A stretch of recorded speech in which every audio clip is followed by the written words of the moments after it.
கண்ணியமிக்க சகோதர சகோதரிகளே, அல்லாஹ்வின் நல்லடியார்களே, அஸ்ஸலாமு அலைக்கும் வரஹ்மத்துல்லாஹி வபரகாத்துஹு. அல்ஹம்துலில்லாஹ். அல்லாஹும்ம ஸல்லி அலா முஹம்மதின் வ அலா ஆலி முஹம்மதின் வபாரிக் வஸல்லிம். அல்லாஹ்வின் நல்லடியார்களே, இது உங்களுடைய இஸ்லாமிய பாதி சேனல்.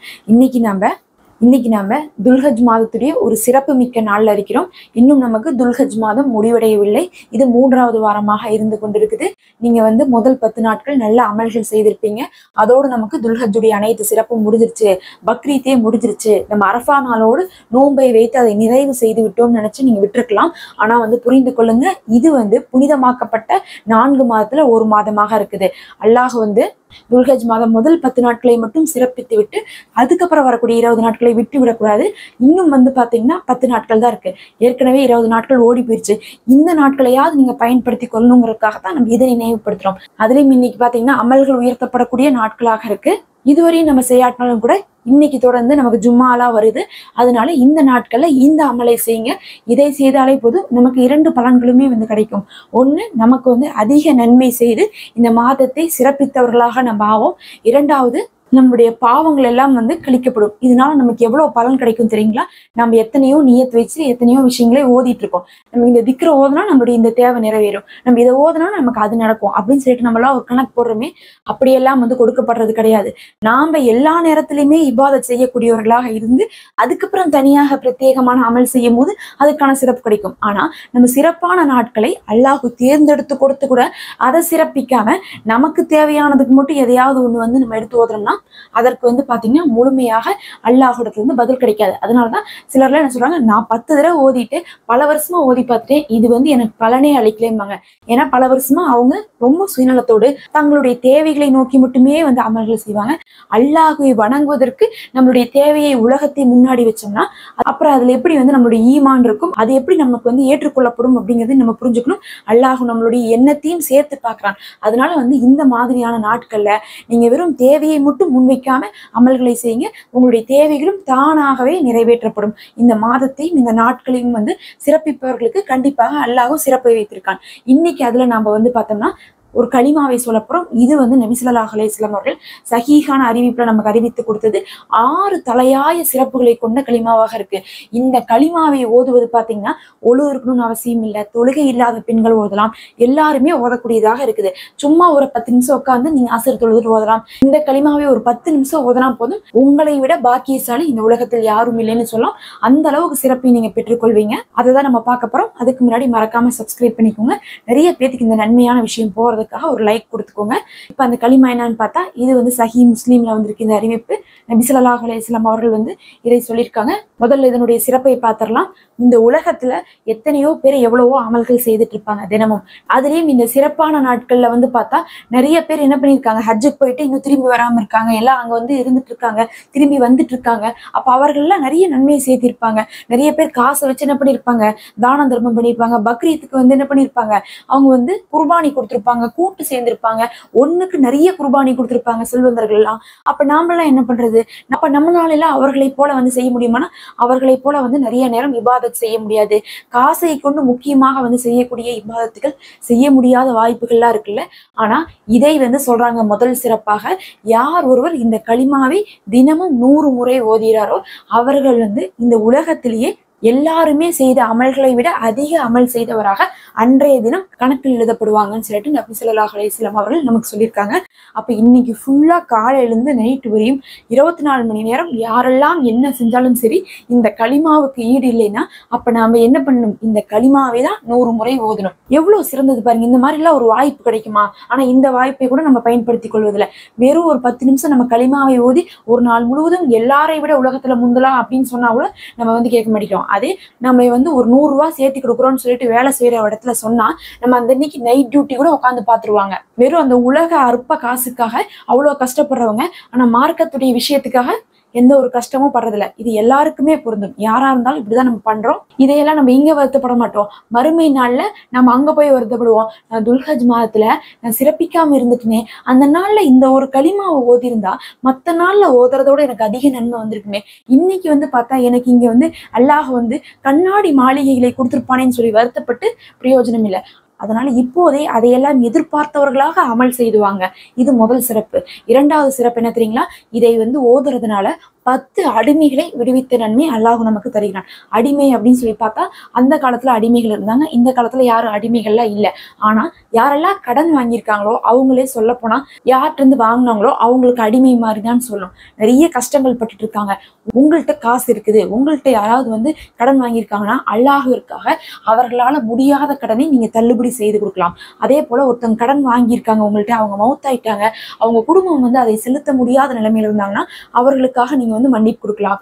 அதே போல வேற யாராவது வந்து கடன் வாங்கி கஷ்டப்பட்டுட்டு இருக்காங்கன்னு தெரிஞ்சா உங்களால முடிஞ்ச பொருளுதவி செய்து அவர்களை கடன்ல இருந்து விடுவிக்கலாம். இது வந்து பார்த்தா அப்போது வந்து அடிமைகளை விடுவித்த நன்மைக்கு இணையாக இருக்கும். ஆனா நாம வந்து இதெல்லாம் செய்யறதுக்கு வந்து முடியறதே இல்லை, நமக்கே கடன் இருக்கு. அப்ப நம்ம இந்த களிமாவை 100 முறை ஓதுவது 10 அடிமைகளை அல்லாஹ்விற்காக நம்ம விடுதலை செய்த நன்மை கிடைக்குது. நம்ம சொன்ன அனைத்தும் செய்ய முடியாதவங்க இந்த களிமா மூலமாகவே அதை 10 மடங்காக வந்து பெற்றுக்கொள்கிறார்கள்னா அப்புறம் இதனுடைய சிறப்பு எவ்வளவு இருக்குன்னு யோசிச்சுக்கோங்க. அடுத்து 3வது சிறப்பு பார்த்தீங்கன்னா, இதை மட்டும் நீங்க 100 முறை ஓதிவிட்டா அன்றைய தினம் முழுவதும் உங்கள் பக்கம் வந்து ஷைத்தான் அண்டவே மாட்டான்னு வந்து நமக்கு சொல்லப்பட்டிருக்கு. நமக்கு நிறைய பிரச்சனை வீட்டுல ஷைத்தான்னாலதான் வருது. இங்க ஈகோ பிரச்சனை அதனாலதான் வருது, பொறாமை அதனாலதான் வருது, போட்டி அதனாலதான் வருது. ஷைத்தான் மனிதனை தூண்டி தூண்டி விட்டுட்டே இருப்பான். எல்லாவற்றிலையுமே வந்து என்ன பண்ணுவான், நம்மளை கஷ்டப்படுத்தி நம்மளை நேர்வழியிலிருந்து தவற வைத்து கொண்டே இருப்பான். நமக்கு ஒண்ணும் இல்லை, சின்ன சின்னதா அவன் செஞ்சு விடுவான். அதுலயே நம்ம பெரிய பெரிய நன்மைகளை எல்லாம் இழந்துருவோம். ஷைத்தான் நம்ம கூட பக்கத்தாலேயே இருந்துட்டு நரம்போடு நரம்பாக பின்னி பிணைந்து அவன் என்ன பண்ணுவான், நம்மளை வழி தவற வச்சுட்டே இருப்பான். அதுல இந்த சிறப்பான மாதம் நாட்கள் வந்துட்டா அவனுக்கு அவ்வளவு பயமா இருக்கும். ஏன்னா எப்படியாவது இவங்க வந்து நல்லா செஞ்சிருவாங்களோ, அதை நம்ம கெடுத்துடணும்னு சொல்லிட்டு நம்மளை வழி கெடுக்கிறதுக்காக அவன் முயற்சி பண்ணிட்டு இருப்பான். ஆனா அவ்வளோ கஷ்டம்லாம் அவனுக்கு கொடுக்காம நாமளே போய் என்ன பண்ணிட்டு இருக்கோம், பாவத்துல குதிச்சுட்டு இருக்கோம். அல்லாஹ் நம்மளை காப்பாற்றுவனாக. நாம நல்லது செய்யணும் முயற்சி பண்ணிட்டே இருக்கும் போதுதான் அவன் தோத்து போவான். ஆனா நாம நல்லது செய்யணும்னே முயற்சி பண்றதுல நாமளே ஒரு முசீபத்தான காரியத்தை பண்ணிட்டு இருக்கும்போது ஷைத்தானுக்கு வந்து வேலையே இல்லை, ஈஸியா நம்மளே அவன் வழி கெடுத்துட்டு போயிடுறான். இந்த சிறப்பு மிகுந்த மாதத்துல இதை நம்ம ஓதும் போதே ஷைத்தான் நம்ம பக்கத்தால வரமாட்டான். எப்படி ரமலான்ல வந்து ஷைத்தான் வந்து விலங்கிடப்படுவானோ அந்த மாதிரி இந்த ஓதுனாவே தினமுமே அவன் நம்மளை விட்டு விலங்கிடப்படுவான்னு நீங்க நினைச்சுக்கோங்க. அடுத்து 4வது சிறப்பு, இதை ஓதினால் 100 நன்மைகள் எழுதப்படும். அடுத்து 5வது சிறப்பு, இதை ஓதினால் 100 பாவங்கள் மன்னிக்கப்படும். இது அமல்கள் உயர்த்தப்படக்கூடிய நாட்களாக இருக்கனால நம்மளுடைய கணக்குல வந்து பார்த்தா கடைசி நேரத்துல கூட ஒரு 100 நன்மை எழுது, 100 பாவம் கழியுதுன்னா அது எவ்வளவு சிறப்பாக இருக்கும். அதனால இந்த 5 சிறப்புகளை கொண்டதான் இந்த களிமா. அந்த களிமா தான் லா இலாஹா இல்லல்லாஹு வஹ்தஹு லா ஷரீக லஹு லஹுல் முல்கு வலகுல் ஹம்து வஹுவ அலா குல்லி ஷைஇன் கதீர். இதை நீங்க எப்படி ஓதணும்னா பொருள் உணர்ந்து ஓதுங்க. லா இலாஹா இல்லல்லாஹு, வணக்கத்துக்குரியவன் அல்லாஹ் ஒருவனை தவிர வேற யாரும் இல்லை. நான் எந்த தருணத்திலும் யாரையும் வணங்க மாட்டேன், அல்லாஹ்விற்கு நான் இணை வைக்கவே மாட்டேன். அடுத்தது வஹ்தஹு, அவன் ஒருவன், அவன் ஒருத்த மட்டும்தான். இஸ்லாத்தை தவிர பாத்தீங்கன்னா எல்லா மதத்திலுமே இறைவன் ஒண்ணுன்னு சொல்லி சொல்றது கிடையாது. இறைவன்னா வந்து இதுவும் இறைவன் அதுவும் இறைவன் சொல்லி பல கடவுள்களை வந்து அவர்கள் இது பண்ணுவாங்க. அது வந்து என்ன ஆகும், உண்மையாக இருக்கக்கூடியவர்களுக்கு கொடுக்கக்கூடிய அவமரியாதையாகும். அதனால வஹ்தஹு, அவன் ஒருவன் மட்டும்தான் இறைவன், வேற யாரும் இல்லை. அடுத்தது லா ஷரீக லஹு, அவனுக்கு இணையானவன் யாருமே இல்லை. கடவுள் அப்படிங்கிறவங்க மனசு மாதிரி தான், மனசு மாதிரி எல்லா வேலையும் செய்வாங்க.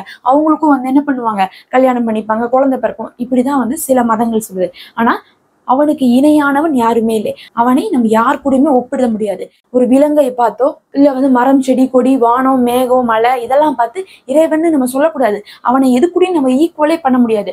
ஆனா இதே மாற்று மதத்துல பாத்தீங்கன்னா அவங்களுக்கு மலையை பார்த்தாலும் அது ஒரு கடவுள், வானமும் ஒரு கடவுள், விலங்குகளும் ஒரு கடவுள்னு சொல்லிட்டு எதை பார்த்தாலும் படைப்பினங்களை வணங்குவாங்க. அது நம்ம செஞ்சிடக்கூடாதுன்னு அல்லாஹ் சொல்றான். அதனாலதான் இந்த களிமாக்கு இவ்வளவு சிறப்பாக இருக்குது. அதனால நம்ம வந்து அதை உணர்ந்து நம்ம அதை புரிஞ்சு வாழ்க்கையில பின்பற்றணும். அடுத்தது லஹுல் முல்கு வலகுல் ஹம்து, அவனுக்கே ஆட்சி உரியது, அவனுக்கே புகழும் உரியது. அதாவது நான் புகழணும்னாலும் அது அவனுக்கு தான் சாரும்.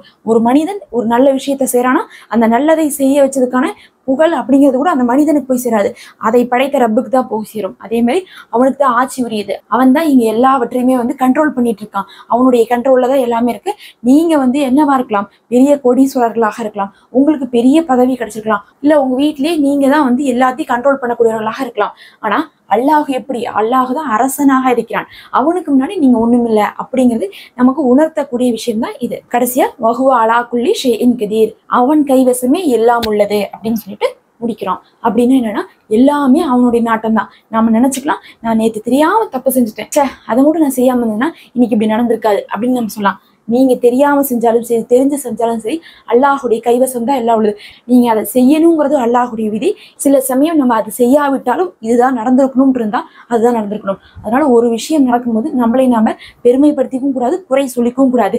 இவங்கனால அது நடந்துச்சு, அவங்கனால இது நடந்துச்சுன்னு சொல்றதை விட்டுட்டு எல்லாமே அல்லாஹுடைய கைவசம் இருக்கு. சொல்ல போனா கந்திஷ்டிங்கிறது உண்மைதான். ஆனா அந்த கந்திஷ்டியை கூட நம்ம என்ன சொல்றோம், மாஷா அல்லாஹு லா ஹவுல வலா குவத்த இல்லா பில்லான்னு தான் நம்ம ஓதுறோம் கந்திஷ்டியை முறியடிக்கிறதுக்கு. அதுக்கு அர்த்தம் என்ன தெரியுங்களா? மாஷா அல்லாஹு, அல்லாஹு நாடியது. இப்ப எனக்கு என்ன இருக்கோ அது அல்லாஹு நாடியது. இப்ப எங்கிட்ட செல்வம் இருக்குது, நீங்க பாக்குறீங்க, நீங்க கண்ணு வைக்கிறீங்கன்னா மாஷா அல்லாஹு, எங்கிட்ட இருக்க செல்வம் அல்லாஹு நாடியது. லா ஹவுல வலா குவத்த இல்லா பில்லாஹி. இதுல எனக்கு எந்த ஒரு தீமையும் நன்மையும் அல்லாஹுவை தவிர வேற யாரும் செய்திட முடியாது. அப்படின்னா உங்களுடைய கண்ணினை ஒண்ணும் பண்ணாது அப்படிங்கிறது. அப்ப கந்திஷ்டி உண்மை. இந்த கந்திஷ்டியை போக்குறது கூட அல்லாஹ் நமக்கு கற்றுக் கொடுத்த வார்த்தை மாஷா அல்லாஹு லா ஹவுல வலா குவத்த இல்லா பில்லாஹினா, அதுல இருக்கக்கூடிய பொருள் அனைத்துமே அல்லாஹு கொடுத்தது, இதை யாராலையும் ஒன்றும் செய்து விட முடியாது அப்படிங்கக்கூடிய அர்த்தம் கொடுத்திருக்காங்கன்னா, இதைதான் நம்ம வஹுவ அலா குல்லி ஷைஇன் கதீர்னு சொல்றோம். எல்லாத்துலயுமே அவனுக்கு தான் சக்தி இருக்குது. நாம எந்த மனிதர்களையுமே நம்ம குறை சொல்லவும் வேண்டாம், நிறை சொல்லவும் வேண்டாம். அவர்கள் எவ்வளவு கெட்டது செஞ்சாலும் அல்லாஹ் உங்களுக்கு நாடிட்டா உலகமே எதிர்த்தாலும் உங்களுக்கு பாதுகாவல் கிடைக்கும். நபி ஸல்லல்லாஹு அலைஹி வஸல்லம் அவர்களை உலகமே எதிர்த்துச்சு, ஆனா அவர்களை அல்லாஹ் நபியாக தேர்ந்தெடுத்தால் அவர்களை கடைசி வரை யாராலும் ஒன்றும் செய்ய முடியல. இஸ்லாத்தை அவர்கள் நிலைநாட்டினார்கள். அந்த மாதிரிதான் உங்களுக்கு ஒரு நல்லதை அல்லாஹ் நாடிவிட்டால் அதை யாராலும் தடுக்க முடியாது. உங்களுக்கு ஒரு கெட்டதை அல்லாஹ் நாடிவிட்டாலும் அதை எல்லாரும் சேர்ந்து தடுக்கணும்னு நினைச்சாலும் அதை நிறுத்த முடியாது. எல்லா பொருளின் மீது அல்லாஹ்வே பேராற்றல் உடையவனாக இருக்கிறான்னு அர்த்தம். இந்த களிமாவை நீங்க 100 முறை ஓதுங்க. ஒட்டுக்கா ஓத முடியாட்டினாலும் நமக்கு 5 நேர தொழுகை இருக்கு. ஒரு நேர தொழுகைக்கு பிறகு 20 தடவைன்னு சொல்லிட்டு நீங்க ஞாபகமா நீங்க ஓதி வரலாம்.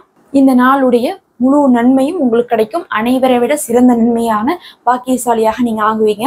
அதுவும் இந்த மாதமே புனிதமாக்கப்பட்ட மாதமாக இருக்கனால அதை கௌரவித்த நன்மையும் உங்களுக்கு கிடைக்கும். பயனுள்ளதாக இருந்தா மறக்காம ஒரு லைக் கொடுங்க. தினமுமே சஹீஹான அறிவிப்பு தான் போட்டுட்டு இருக்கோம். தொடர்ந்து பார்த்து வாங்க. அஸ்ஸலாமு அலைக்கும் வரஹ்மத்துல்லாஹ்.